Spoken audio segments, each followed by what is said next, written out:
C'est pour ça que de plus en plus, dans le Seigneur, dans les temps de la fin, l'église véritable, elle sera cachée. Comme au temps de Jézabel, les véritables prophètes étaient dans les grottes. C'est pour ça ceux qui partiront en enlèvement de l'église, ce sera ceux qui seront dans les coulisses et qui seront en train de se préparer pour le grand retour du Maître. C'est pour ça que Jésus veut te sanctifier. Laisse Jésus te laver par les eaux de sa parole. La grâce et la paix par Jésus-Christ, le vivant, le ressuscité du troisième jour. Nous voulons aujourd'hui nous parler de la première épître de Pierre, son contexte de datation et dans quel contexte l'apôtre Pierre écrit sa première épître. Alors, qui était l'apôtre Pierre? Pierre, aussi appelé Simon-Pierre, était l'un des 12 apôtres de Jésus-Christ. Il était un ancien pécheur de Galilée, appelé à suivre Jésus et considéré comme l'un des leaders des premiers chrétiens. Jésus lui donne le nom de Pierre, en grec Pétros, signifiant petit caillou, marquant sa place comme un fondement de l'Église. Matthieu 16, 18. Contexte historique et datation de l'épître. Probablement entre 60 et 64 après Jésus-Christ, peu avant le martyre de Pierre à Rome sous l'empereur Néron. L'apôtre Paul également est mort sous l'empereur Néron. Nous avons fait aussi une vidéo concernant Néron. Lieu d'écriture, Pierre mentionne Babylone, 1 Pierre chapitre 5, le verset 13, ce qui est probablement un nom symbolique pour Rome. Oui, d'après l'histoire, l'apôtre Pierre serait mort à Rome et l'Église catholique a fondé la basilique Saint-Pierre sur les ossements de Pierre. Destinataire, les chrétiens dispersés dans plusieurs provinces de l'Asie mineure, aujourd'hui la Turquie, Pan, Galatie, Cappadoce, Asie et Bithynie. Ces croyants étaient souvent persécutés pour leur foi. Pourquoi Pierre écrit-il cette épître? Paul écrit pour... j'ai l'habitude avec l'apôtre Pierre. Pierre écrit pour encourager les croyants persécutés et leur rappeler leur identité spirituelle en Christ. Il les exhorte à tenir ferme dans la souffrance et vivre saintement et à garder l'espérance vivant malgré les épreuves. Langue utilisée, l'épître est écrit en grec koiné, la langue courante de l'époque dans le monde médiéval. Elle est un style soigné, ce qui laisse penser que Pierre a pu se faire aider par un secrétaire, peut-être Sylvain, mention dans 1 Pierre 5, verset 12. Avertissement et encouragement de Pierre. Mise en garde contre les convoitises du monde et les mauvais comportements, 1 Pierre chapitre 2, verset 11, contre le découragement dû à la souffrance, 1 Pierre 4, verset 12, contre le diable présenté comme un lion rugissant, cherchant qui dévorer, 1 Pierre 5, le verset 8, encourager, vivre une vie sainte et digne de l'appel chrétien, 1 Pierre chapitre 1, les versets 15 à 16, se souvenir de l'héritage incorruptible réservé au ciel, 1 Pierre chapitre 1, les versets 4, être soumis aux autorités et vivre dans l'humilité. 1 Pierre chapitre 2, le verset 13, 1 Pierre chapitre 5, le verset 5 à 8. Se réjouir même dans les épreuves, car elles affirment notre foi.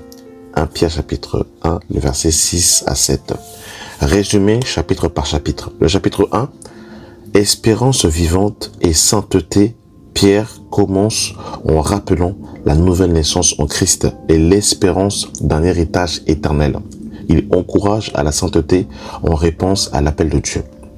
Chapitre 2, l'identité chrétienne et bon témoignage. Les croyants sont une race élue, un sacerdoce royal. Pierre les exhorte à s'éloigner du mal et se soumettre aux autorités et à imiter Christ même en souffrant injustement. Chapitre 3, vie chrétienne dans le foyer et dans la souffrance. Instruction au mariage et aux femmes, appel à bénir même ceux qui persécutent. Le chrétien est présenté comme un exemple suprême de souffrance juste.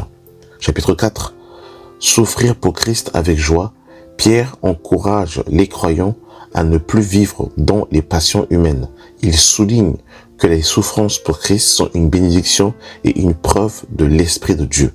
Chapitre 5, responsabilité des anciens et humilité de tous. Exhortation aux anciens à paître le troupeau avec humilité. Appel à l'humilité générale, à la vigilance contre le diable et à la persévérance dans la foi. Le résumé du chapitre 1. L'épître de 1 Pierre est une lettre pastorale destinée à fortifier les chrétiens souffrant à cause de leur foi. Elle présente la souffrance comme un moyen de purification, l'espérance comme un moteur de l'espérance et de la sainteté comme un témoignage puissant dans un monde hostile. Pierre y révèle la grandeur du salut offert en Jésus-Christ et appelle les croyants à vivre dans la confiance, la sainteté et l'amour tout en restant fidèles malgré les persécutions.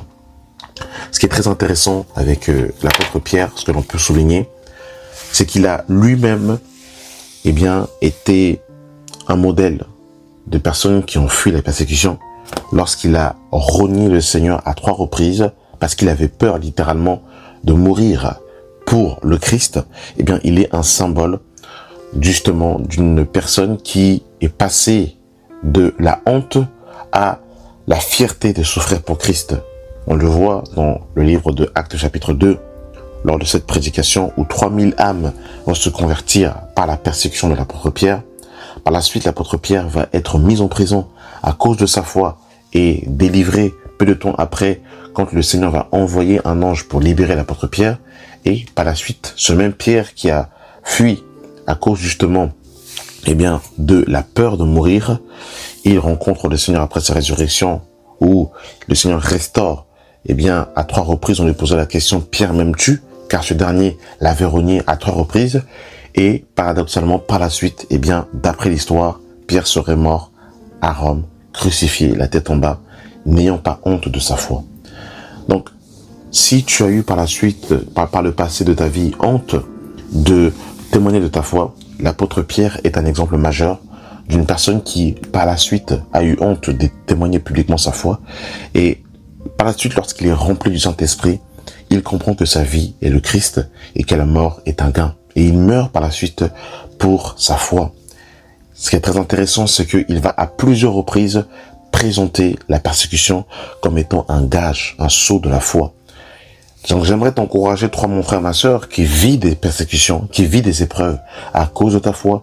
Tu es peut-être issu d'une famille musulmane. Tu es peut-être mis à l'écart à cause de tes collègues de travail, à cause de ta foi, où tu es mis à l'écart.